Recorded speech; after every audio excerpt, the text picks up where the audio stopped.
All right, Mr. Hamilton, this is just the two of us.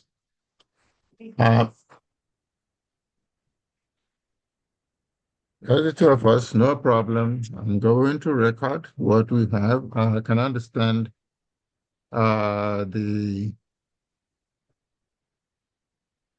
I would say, this is like off schedule. Nevertheless, when I come to these lectures, I post it my own set of PowerPoint slides. And I'm going to be very brief since it's just both of us. What I'm going to do is I'm going to post the, I would say the expanded, the more detailed PowerPoint slides for everybody to see, which is a summary of the lecture on consumer surplus. Okay, the lecture on consumer surplus.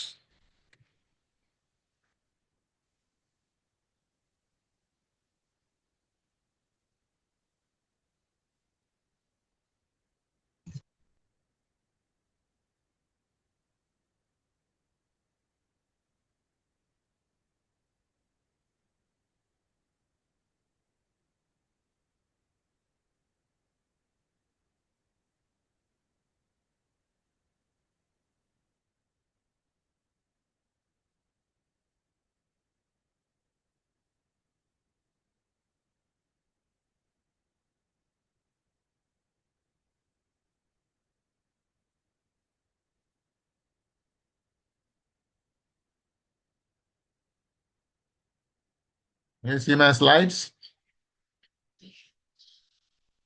Yes. Okay, so you've seen the slides.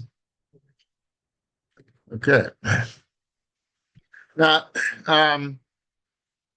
in the free market, buyers and Well, sellers. Professor, I'm just seeing your screen that has the slides aren't open. You've clicked on it, but it hasn't opened.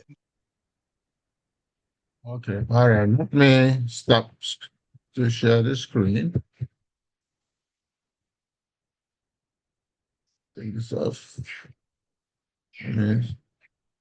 Try again. Okay, there we go. Are you seeing the screen now? Yes, now I can see the slide. Okay, you can see the slides. Okay, in a free market, we have what we call price incentives. That is, buyers and sellers have an incentive to participate based on a price that is suitable for either side. And as we discussed last time, when you go through the market system, in a free market system, you have a demand schedule. Okay, you also have a supply schedule. But let us begin with the demand schedule. Now, the demand schedule simply is a table that provides information on the various prices that a good can be sold for, that a good can be bought for. You can buy a good at $5, you can buy it at 4, 3, 2, 1. And the various quantities that correspond to those prices. At a price of $5, for example, the total quantity demanded is 2. And if the price drops to 4, the total quantity demanded increases from 2 to 4. Okay, and so we know that. So we have a demand curve that is downward sloping. Now, suppose there are only 2 goods in the market. Only 2 goods in the market. The buyers in the market are willing to buy for $5. Now, remember that if it's only 2, they're willing to pay $5 for it. Okay? But if the price drops to 4, I mean, if there's 4 goods in the market, buyers are willing to pay $4 for each of them. Now, remember that when they pay $4 for each of them, they're not spending $8. But think about it was only if they were willing to pay $5 for one. If they were willing to pay $5 for one. If they had paid $5 each for the two, they will end up paying $10. Am I correct? So if something was worth $5 and they paid for it, but now if the price drops to $4 and there are 4 goods in the market, so they would have paid $10. So they will not have what we call a consumer surplus of $2. Because something they would have paid $5 each for, and they would have paid $10 if that was the only price at which the goods could be sold. But now they're able to pay $4 for it. So now they have a consumer surplus. They have a surplus because now instead of spending 10, you spend 8, and so you can take $2 and do something else. So that's essentially a surplus. Okay. So a consumer surplus then essentially is the difference between what a buyer would have paid for the good and what they eventually paid, in terms, of course, the quantity that they eventually buy, which is what you have here. Okay. The consumer surplus is the amount the buyer is willing to pay for a good, minus the amount the buyer actually pays for it. Okay, minus the amount they actually paid for it. And so, if you look back at the curve, then it becomes the area under the curve. Suppose there were 10 items in the market, and now the price falls to $1. So the area under the curve will be 10 minus 2, which is 8, okay, times 5, okay, plus times half. Why half? Because the area under a, excuse me, somebody seems to be coming in. I cannot see that person. Okay. Okay. All right. So the area under a triangle is half times the base times the height of the triangle. Okay. The area under a triangle is half times the base. So half of 10 minus 2, 10 minus 2 is 8, and half of 8 is 4 times the height here, which is 4. And I think there's a calculation here for it.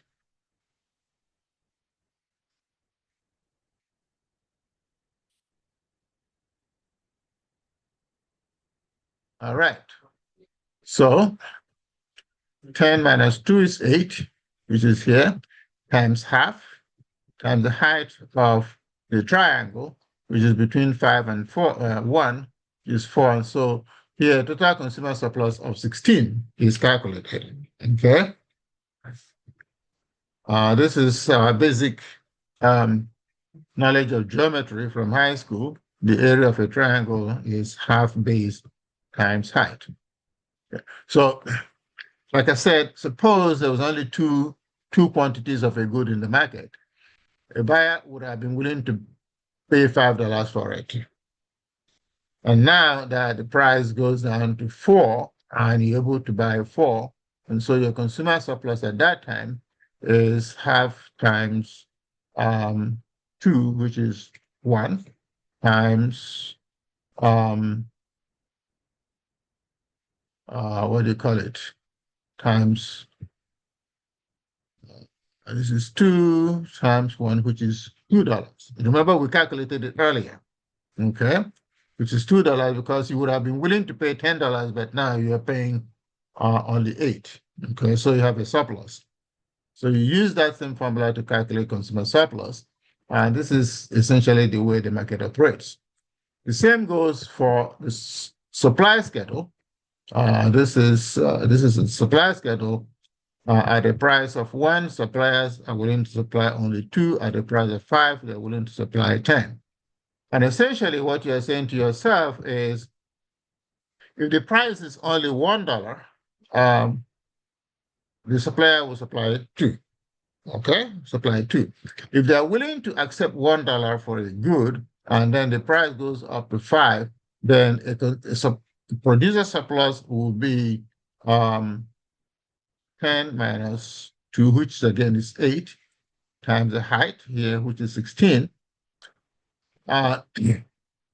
Altogether, you have a consumer surplus, means a producer surplus of 16. Now, in a market system, free market system, equilibrium is achieved at a certain price where buyers and sellers agree on a price. Now, the whole purpose of this lecture is to calculate what essentially is called a market surplus, okay? As a surplus within an economic system, all right? And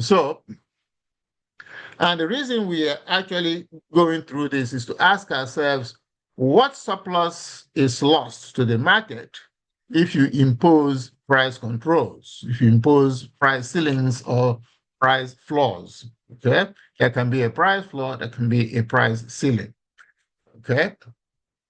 Here, for example, in this market, the equilibrium price is 3 and the equilibrium quantity is 6. Suppose you impose a price ceiling, okay? Suppose you impose the price ceiling, like here you say, this good cannot be sold at more than $1, okay? What you're going to see is that there's going to be a shortage, and here the quantity demanded will be 10 and quantity supplied will be 2. So there's going to be excess demand of 8. Okay. A good example is housing. Okay? We can eventually talk about the morality or the normative implications of housing rent controls. If you have a rent control and the rent is, say, fixed at $1, then suppliers of housing will provide only a quantity 2, and demand for housing will go up to 10, and so there's a shortage of housing. Sometimes agricultural goods have a price floor to support farmers, and so you have a price floor where the price would be set at, say, 5, and so there's going to be excess supply. It happens, okay? So there's also something called a producer surplus, okay? Which is the difference between the lowest price that a seller is willing to sell and how much they eventually gain for the good times the quantity that is eventually sold. Okay, now the total surplus of the market, okay, in a free market system, the market generates a surplus, and that surplus essentially is an externality of market systems, and it's also to the benefit of society because we can now make use of resources more efficiently if there is a surplus in the market. Okay. The producer surplus is the benefit that sellers receive from participating in the market. And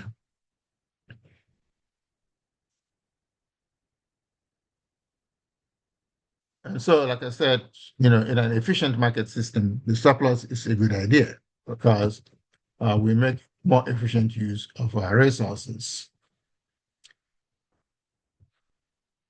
Okay. Because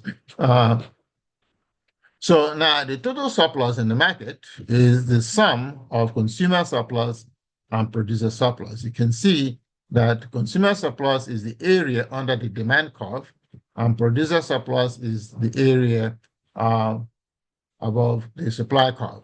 So I'm not a very good person at colors. The blue is consumer surplus, and what is that color? For the gray, I'm not a good color person. It's mauve. It's a brown. It's brown, okay. So the brown is the consumer surplus. Now, again, you say the whole purpose of this talking about surpluses is to, first of all, illustrate the benefits of the market surplus, because market surplus is consumer surplus plus producer surplus. Okay, in an efficient market system, you have um, you have uh, an efficiency surplus for the market. So price ceilings are like we use rent control as an example of price ceiling. Like here, if you have a price ceiling, there is a shortage in the market. And if you come to think about it, if you look at, say, the consumer surplus, which will be up here, in this up left side here, if you impose a price ceiling, then you're going to lose a lot of that surplus, okay? If you draw a line here, you see that you're going to lose the surplus, and you're going to lose a lot of this surplus in this top left-hand area.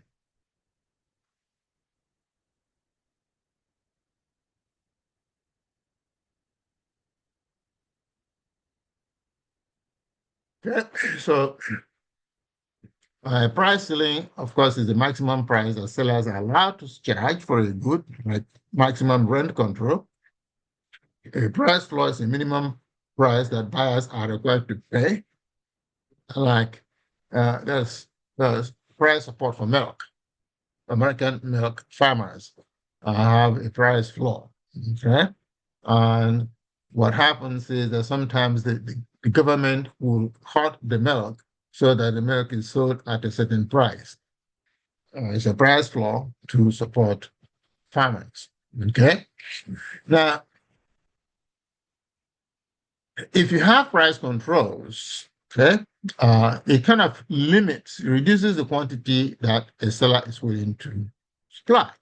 Okay, and it leads to inefficiency because you lose both consumer surplus and producer surplus. Except that in that case, the buyers absorb a lot of the producer surplus of sellers.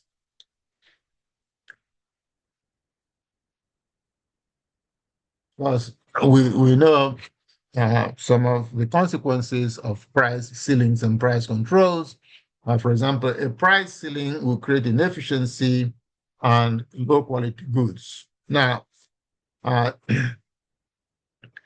very good example will be, when you impose a rent ceiling, and the rent ceiling will sometimes cause landlords not to maintain housing. That's what happens. They don't provide, say, high quality facilities. Uh, for example, they don't maintain the heating system, and the place gets cold. It happens. Okay, if you impose a price ceiling.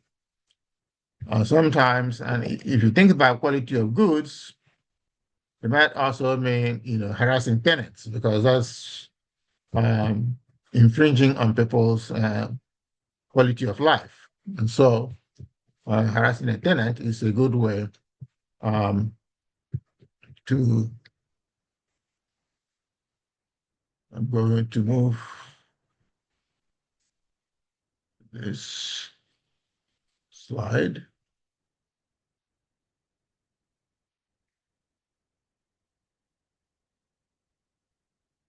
Okay. Another way that the government often interferes in the market is the quota system. Essentially, they fix the supply. And when governments fix supply, what happens is that the equilibrium price goes up. Okay? That also creates inefficiency in the market system. Okay? This is an example of a quota system. You put a quota of 5,000. And very often, a good example of that would be in international trade. And when I say a good example of that in international trade, for example, the American government could impose a fixed quantity of beef being imported from Argentina. And when they do that, what happens is that buyers will not have access to all the beef and prices will not be competitive. As you can see, if consumer surplus is the area under this blue demand curve, by imposing a ceiling, you can see that the area that I'm touching here, which is in the right side of under the curve, is consumer surplus that is lost. The same way some producer surplus is also lost. So the area from this point down into this triangle to the right is the total amount of market surplus that is lost. And that can be easily calculated if you impose that, say, Argentina cannot import but cannot export into the United States, but so much quantity of beef. Now it hurts consumers in the sense that the equilibrium price will rise from 1,000 to 1,400 as a result of imposing the supply curve, and then you have a fixed supply. Okay?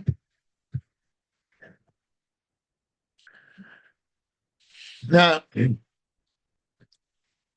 I have, use this as a teaching point for students. Legal bans on the sale of organs effectively impose a ceiling price of 0 for transplant organs. Now, as a consequence, there's a global shortage of transplant organs, but there's black markets for human organs, and they do exist. Now, but the prices vary considerably. Now, let us think about competitive markets. Suppose there was a competitive market for human organs. What do you think would happen? The equilibrium price is going to fall, am I correct? But what are other normative issues that could arise if you had a free market where people can sell their organs freely? Would be wow. Well, there's no way to control some violence. Yeah, the product, the quality of the product would also go down because there's no way to regulate that. There'll be no way to regulate it. This is number one. There's going to be increase in criminal activity. This is number two.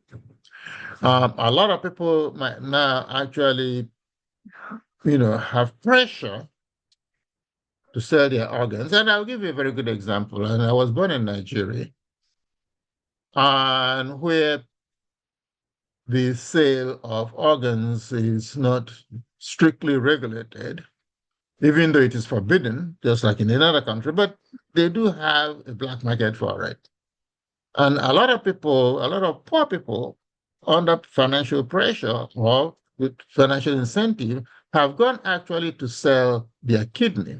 But you don't have proper medical facilities that could sustain, that could, provide for these people that sell their organs. And very often, they get this big money that they have never seen before.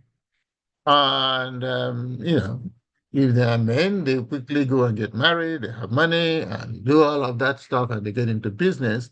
Give it a year or two, the other organ begins to fail because you don't have the medical facility, like they sell one kidney. The other part of the organ begins to fail. Now, the other thing that it caused was criminal activity, people being kidnapped and their organs harvested. And so sometimes in economics, we talk so much about free markets and equilibrium, and to leave markets to set their own prices. At the end of the day, there are other side effects, which also we should consider in discussing truly free markets. What if you allowed, there's no such thing as rent control? we can talk normatively that, okay, allow markets to be free and prices to actually be set by interaction of buyers and sellers. But one thing that we assume in neoclassical free market economics is that all participants have equal power. And my question to you is, do all participants have equal power in a free market? I would think that the person that has the product that is selling, or if in this case, or the person that has the home that is for rent, has more power because the person looking to rent is looking for a home, doesn't have a home. So Yeah. there is Yeah. an unequal power balance, Those a power. those those who have the resources to construct houses, we also assume in a free market analysis that there is no conspiracy. And so you have things like, antitrust regulations and things like that, but do they actually work? This is the issue. And I'm not saying that free markets are not good. Free markets are good, but whoever is running the country knows to regulate free markets and try as much as possible to equalize the power that buyers and sellers have, and do they actually do have such power? And this example of transplant organs and rental housing is a very good example uh, of flaws. I will say, these are flaws in the assumptions of the free market system. But it doesn't mean that the free market system does not make sense. It does make sense. It does make sense. So neoclassical economic analysis makes a lot of sense. And but what we have to consider, we have to modify the assumptions of free markets as we um, analyze the consequences and develop policy. Essentially, this is my basic lecture on market surplus and price controls, and I provided example of agricultural price support as one example where you have price floors. Okay, and minimum wage is another example of price.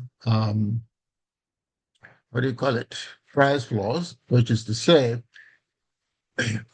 equilibrium wage is set above what the market will be. But the question is, in a labor market, for example, those who are not skilled, do they have the same power as those who are potentially their employers? The answer is no.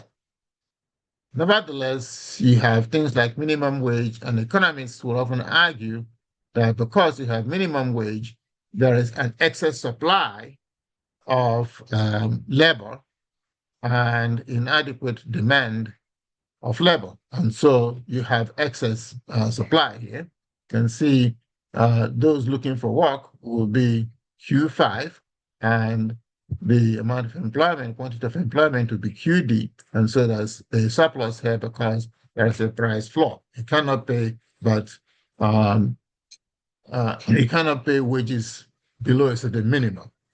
Again, it's a good example of pure classical economic analysis. But what are the consequences? If, for example, you think about a place like New York, if you take away minimum wage laws, what is going to happen? A lot of unskilled workers are going to be paid money that will not enable them to pay even rent. And a good example will be if you go in the third world. If you leave the shores of the United States for 6 months, you will see exactly what I'm talking about, where a monthly wage is not even enough to buy a bag of rice that the family would eat for 2 weeks, let alone pay rent. And so people live in substandard houses, and those are the consequences of limited regulation of the economic system. Okay. All right. So besides that, I mean, does anybody have any questions to ask about the class and its conduct? Yes, I so it seems like this is like really like kind of the first class because the first class Mm-hmm. um there was some confusion with the date and whatever. So and then Mm-hmm. last week was canceled. So I'm just following through with the modules. Mm-hmm. So it says that like the graded discussions are due on Thursdays. Is that correct? Or Yes, yes, yes. And I'm going to, the first graded discussion is this week, this module. So I'm going to look at it.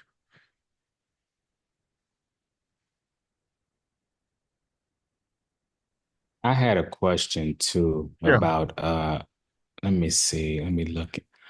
Uh it's like articles that I was trying to access that I couldn't get to. And it Oh, was please telling me send me an email on that. you cannot enroll yourself in this course. I'm getting an error message. Okay. Last semester we had the same problem. So what we Okay. did was to find a way to make the articles accessible. So please send me an Oh, email, and we're gonna rectify that. I'll okay. talk to the tech people to rectify it. Okay. And in fact, so if you can, send me a text because then my phone number is available. A text might get me much quicker to the issue.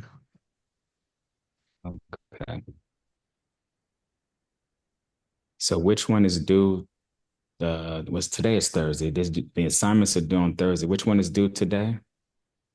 I have to look at the schedule, and so Okay. I'm going to stop share. I'm going to stop share. Let's see.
Okay, so this one is due today, but I will extend it. I'm going to go and look. Um, I will extend it. I will extend it. but that's unit to- two that we're talking about, right? That's where Yeah, we're yeah. at right now. We're in unit That's two. where we are right now. And that Mm-hmm. unit two actually began, supposed to have begun. Um, I announced it on Saturday last week. And so I will usually expect it to be due on Monday, this coming Monday. But I'm going to change this. All main posts must be completed by Thursday of the week. I'm going to go and change it, okay? I'll modify it. I'll modify all the due dates. I And I'll think a lot modify. of people, I mean, I know I was confused because I feel like this is, you know, even though today is not a class day, and like I said, I just happen to be able to be free today. But I think I don't know how many people were in the first class, and then we didn't have class on Tuesday. So I think some brothers may just be confused as to what is due and when, and you know, I don't know. I've All just of that been will be reading. rectified. All of that, I'll rectify it. Yeah, I Okay. was confused. I just basically did the discussions because I couldn't get to the other stuff. The reflection questions that we have to do those as well, right? Yes, but I think reflection questions, Or not graded. they're not usually graded, but I Oh, they're think not graded. you need one. No, no, Oh, the yeah, one. submit it. You have to submit it. They may not be graded, but they count towards your grade. So And what okay. about this survey at the end? There's like a survey thing at the end Oh, that says do not that is grade. something I guess you can participate or you don't have to participate. I'm going to find out. I'm going to find out from the director, because I am new here. Okay, I am new here. These are surveys, reflection questions. Uh, reflection questions are just questions you have to answer. Yes, you have to answer them.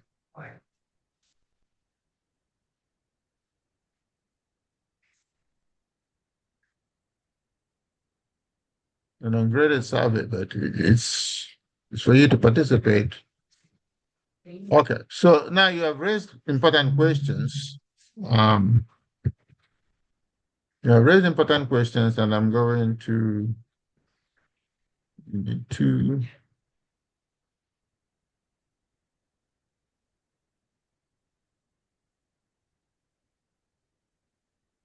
please send me a reminder so that I can find out what I don't know. Okay, what's not yet clear to me.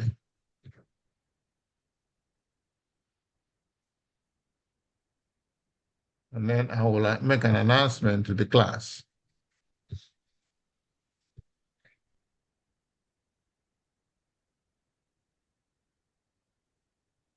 All right? All right, so just for right now, just continue on with the modules and Yes. Uh, whatever. yeah, but please just do me this favor. Send me an email and also text me. Okay, my phone number is there. Text me so that I can find out exactly what I don't know. Like I said, I'm new to the process. And so some of these things I do not have um, hard and fast answers to them. I think everybody should participate, but everybody has not participated. And I'm going Yeah, to I don't extend. think we've had one full class yet. Yes, yes. So there's a lot of confusion.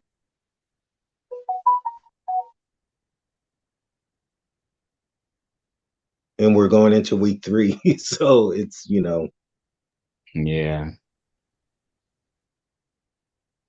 All right, I'm going to clarify things. So please bear with me.